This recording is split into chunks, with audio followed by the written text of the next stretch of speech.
Ladies and gentlemen, good morning. Western civilization, and the United States in particular, is at risk. I say this because this is exactly what happened to my country 45 years ago. Iran, you might say, was the testing grounds for what my late father called the unholy alliance of the red and the black, radical Marxism and radical Islamism. These two ideologies converged not to create, but to destroy. Indeed, to destroy the very notion of Iran. As the Ayatollah Khomeini himself, upon his return to Iran, said, "Patriots are of no use to us. We need Muslims. Islam is opposed to nationalism, because nationalism means we want a nation, nationhood, and not Islam." He quickly put his ideology into action. Our National Consultative Assembly became the Islamic Consultative Assembly. Our conventional National Army was shunned in favor of the Islamic Revolutionary Guard Corps. The lion and sun symbol, which adorned our national flag for centuries, was replaced with Allahu Akbar. This united front of Marxists and Islamists took hold of my homeland, but was never satisfied with just taking over Iran, as these two ideologies do not believe in the concept, much less the border of a nation.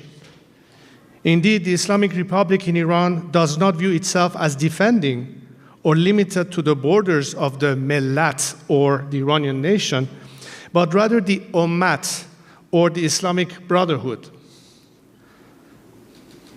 This expansion has gone far beyond the Middle East. Every day, we see graphic, distressing images of the consequences this regime's expansion has brought all the way to Europe and the West. From looting universities that were once the envy of the world, to supporting terrorist cells taking hold in Europe, to attempting to annihilate Israel, to expanding its criminal footprint to Latin America. This is not an accident. This is the Islamic Republic's political strategy. I invite you to read yesterday's statement and grave warning from the Director of National Intelligence on this matter. Sadly, this has all too often been ignored by many in the mainstream media and the fellow travelers who have come to dominate the commentariat class. Even this week, we are seeing this fifth column of the Islamic regime rear its ugly head in the media to try to convince you that the Islamic Republic's new president is a reformist. He is no such thing. He is nothing but a loyalist and lackey of this regime, and a proponent of its radical imperialist ideology. As he publicly wrote to the Hezbollah Secretary General, reiterating the regime's commitment to its proxies and their terror just this week. Indeed, the rise of radical Islam around the world can be traced directly back to the success of the Islamic Revolution in Iran and the establishment of this usurping anti-Iranian regime, backed by a minority and sustained through oppression and violence. The problem that began in Iran must be ended in Iran. But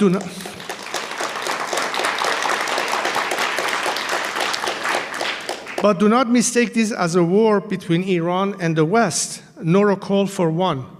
It is neither. This is not a conflict between nation states, but the war of a radical internationalist ideology on all nations, from the Iranian nation to your own. Indeed, it was the great and historic nation of Iran that was the first victim of this unholy alliance and of the resulting Islamic Republic. For 45 years, Iran has been taken captive, and my compatriots have been held hostage. They have been held hostage not by American sanctions or Western policies, but by radical Islamism.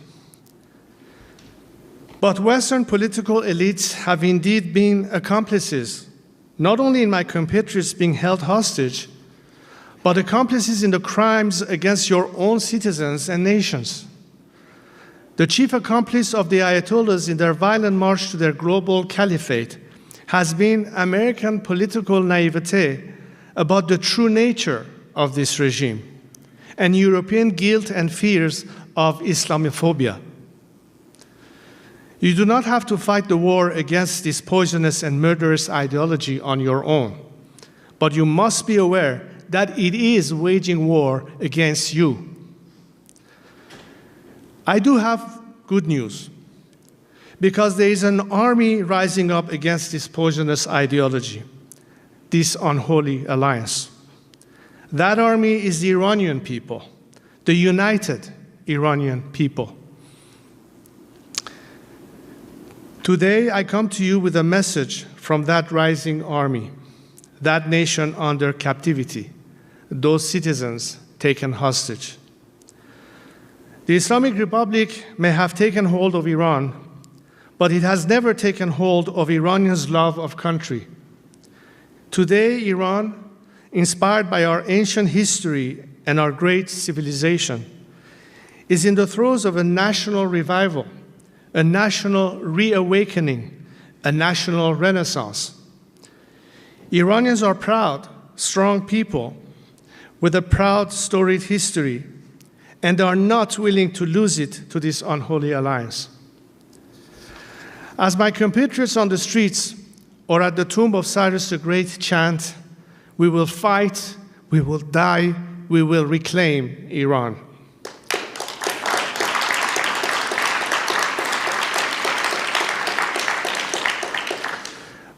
But there are those who stand against them.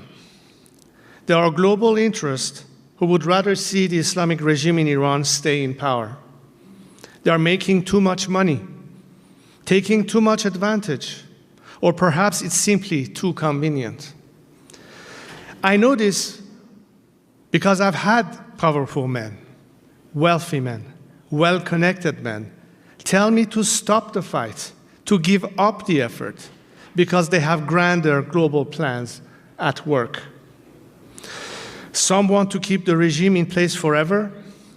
Some want to light the country on fire so that out of its inevitable explosion, they can create statelets over whom they can play the role of benefactor, master, or God. But I will not stand for this, and I will not give up, for my compatriots deserve better.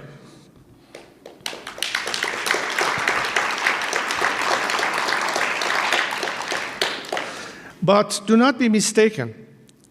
This national reawakening is an Iranian project, not something to be cooked up in Washington, London, Berlin, or Paris. So why am I here with you today? I am here with a message from my compatriots, a message from the Iranian nation. My friends, the people of Iran would like to see you in the United States as a partner. Their message is that they seek not an entangling alliance, but an alliance of shared values and mutual interest, one which will serve Iran's true national interests and your own. Indeed, Iran is one of the few foreign policy questions where the United States can squarely align its interests with its values. While its dictator has attempted to brainwash Iran's youth with daily calls of death to America, my compatriots take to the streets and say, death to the Islamic Republic.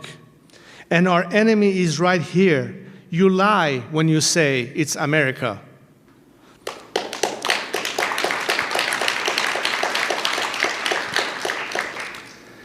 When the regime puts American flags on the ground, my compatriots refuse to step on it and walk around or jump over it. And this is not a new phenomenon.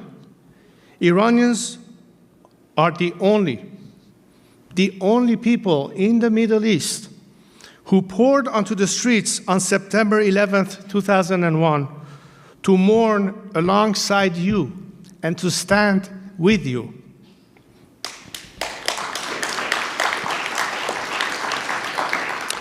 They have continued to see both their compatriots and yours killed in aimless conflicts the Islamic Republic has brought about in the Middle East. And they are offering you a solution to free yourselves of these conflicts, rebalance the region, and solve the issues of the Middle East with a Middle Eastern solution.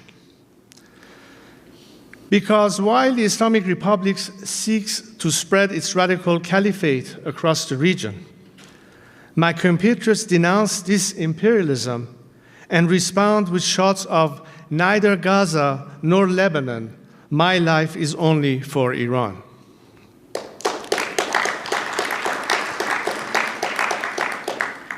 They are tired of having their once radiant country run like a radical cause. They want a government that cares for its own and does not spend blood or treasure meddling in foreign wars as it has in Syria, Iraq, Lebanon, and Yemen.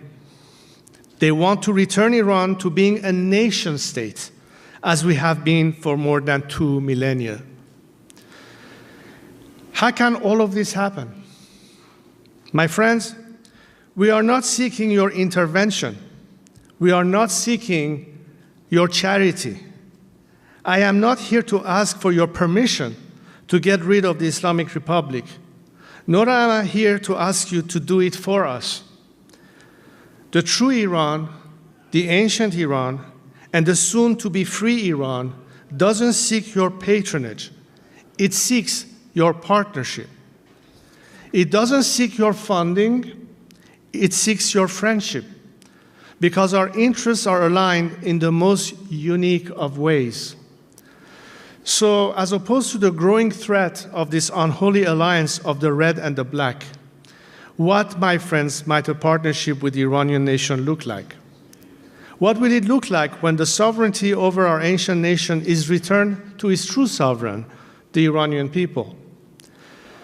Iran will once again be the anchor of peace and stability in the Middle East, so you can finally bring your boys and girls home from faraway lands, but with dignity.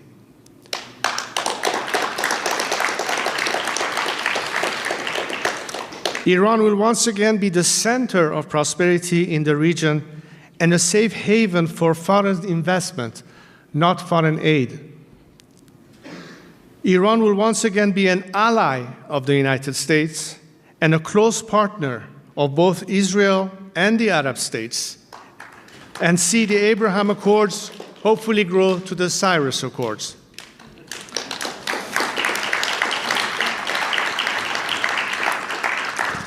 Iran will once again be the engine of progress, the defender of freedom and righteousness, not the spreader of terror and evil.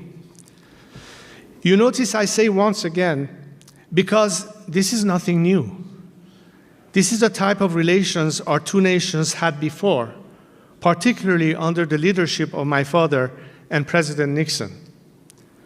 Then, Iran sought peace and productive relations based on mutual interest with all nations. We were friends with America and its European allies. But we also maintained a balanced foreign policy by having stable, cordial relations with the USSR and China. We worked with both India and Pakistan. We had relations with both Israel and the Arab states of the Persian Gulf. Iran kept the peace in the Middle East, and we can help to do so again. But what is missing? What has prevented this until now has largely been an American policy on Iran, guided by intellectual naivete, based on the false premise that you can change the behavior of those who believe in such a radical ideology. But this is not a conflict between nation states, but against a radical, destructive ideology that cannot be negotiated with. This ideology cannot be reasoned with. It cannot be changed. There is no better deal to be made. It must be defeated, which is exactly what my compatriots have been fighting for. Perhaps some of this makes you wary. I know. It should. Some conversations like this in decades past have led your political leadership down the wrong road. In Afghanistan, when 70% of the country's post-Taliban tribal parliament wanted to restore the constitutional monarchy of Zahir Shah, because his people saw him, even in his old age, as a symbol and source of national unity, the American administration denied this national claim and this sovereign right. By forcing an inauthentic Western construct on a society with its own traditions, norms, and means of governance, the result was corruption, chaos, and collapse of the state.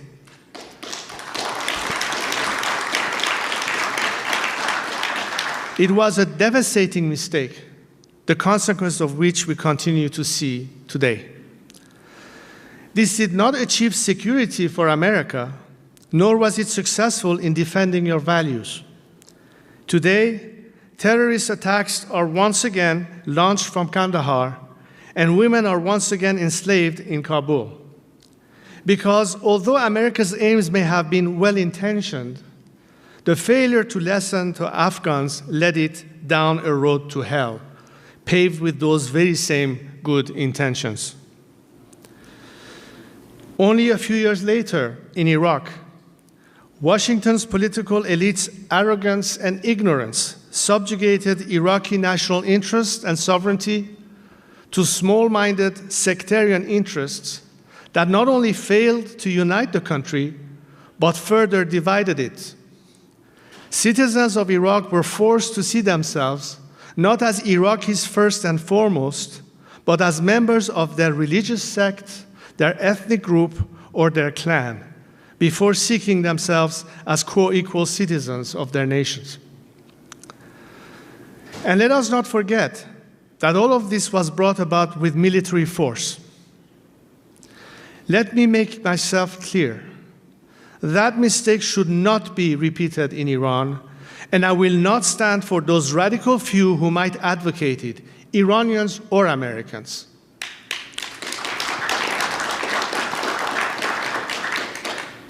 But there is another path to this partnership between these two great nations, Iran and America. A path that rejects appeasement of the radical Islamists who have taken Iran hostage and are taking their war to you, right here on American soil. A path that rejects war and the imposition of inorganic Western construct on a proud and ancient nation. This new path, this third way, requires maximum pressure on the Islamic Republic and maximum support for the Iranian people. Iranians are not seeking a handout. They do not want you to change their regime for them.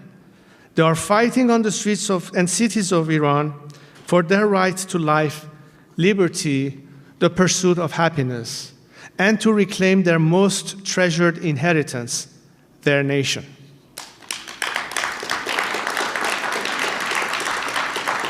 What they want is for you to stop emboldening their captors and killers by sending them billions of dollars. And as opposed to bring about peace through strength, bringing about chaos through weakness and appeasement.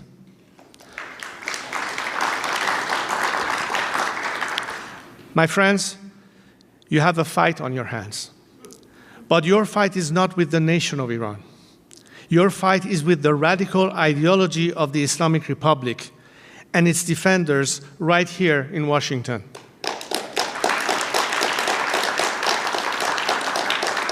But you are not alone in that fight, because it is the same fight Iranians are fighting every day on the streets of my country. In the fight between the Islamic Republic and Iran, my compatriots have chosen to step forward, to accept the call of history, and fight to reclaim their nation. So have I, and I hope you will join us. For as Burke said, when bad men combine, the good must associate, else they will fall one by one.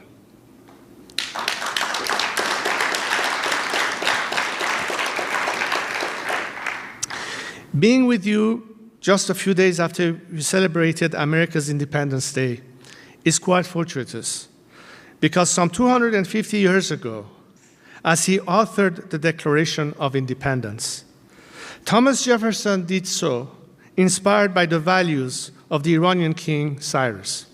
Iranians have never forgotten this connection, and today, as they fight not to create, but to liberate their nation, they are inspired by your struggle for freedom and love of country.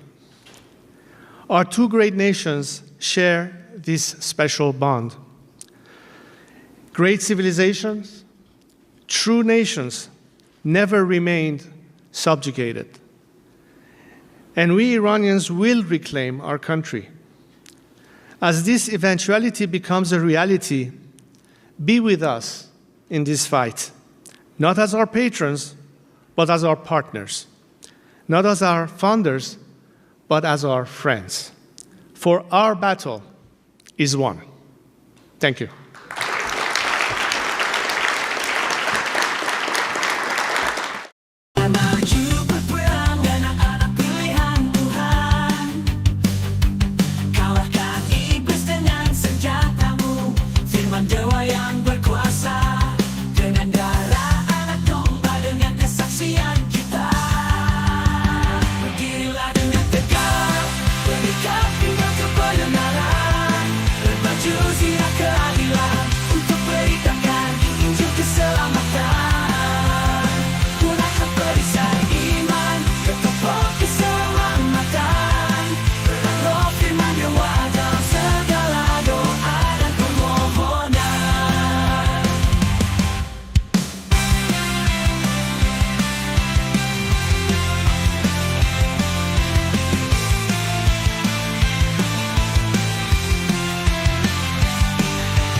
Ladang telah menguning siap untuk itu, hai.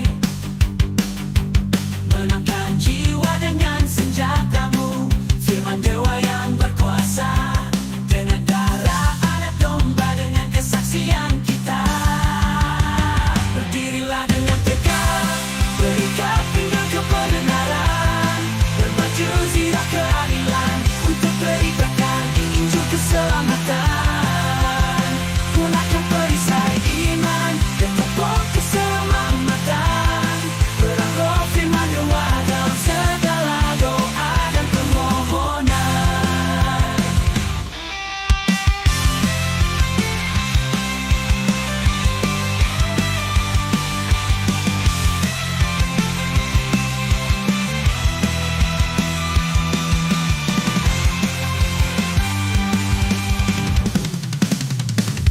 Dirilah dengan tegap, berikat pinggang kebenaran, berbaju zirah keadilan, untuk beritakan Injil keselamatan. Gunakan perisai iman, bertopok keselamatan, perang roh firman dewa dalam segala doa dan permohonan. Dirilah dengan tegap, berikat pinggang kebenaran, berbaju zirah keadilan, untuk beritakan Injil keselamatan. Gunakan perisai